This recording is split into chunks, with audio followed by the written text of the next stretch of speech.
So if you're thinking about buying real estate this year, I have a recommendation for you so that you'll avoid a potentially disastrous mistake.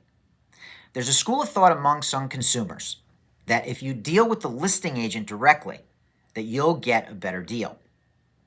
I have to tell you that for the largest transaction of your life, where hundreds of thousands and potentially seven figures are at stake, you should deserve and hire a professional buyer agent to represent your interests 100% and not deal with the listing agent who was hired by the seller with the promise that they would get the seller the best deal.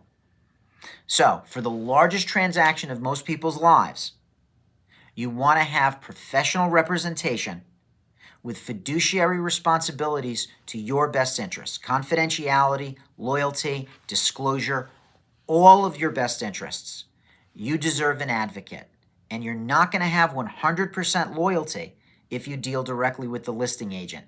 At best, they'll be a dual agent, and at worst, you'll just be a customer, and they will not have the same level of service or the same statutory requirements of representation for your best interests. They'll work for the seller as the client, and you'll just be a customer where they're just not allowed to lie, basically. So for the largest transaction of your life, the idea that you're going to get a better deal if you deal with the listing agent is a myth, and I've got 30 years of experience to give you plenty of scary stories to that fact. Hire a buyer agent, get yourself professional representation, and you will thank me later. Good luck.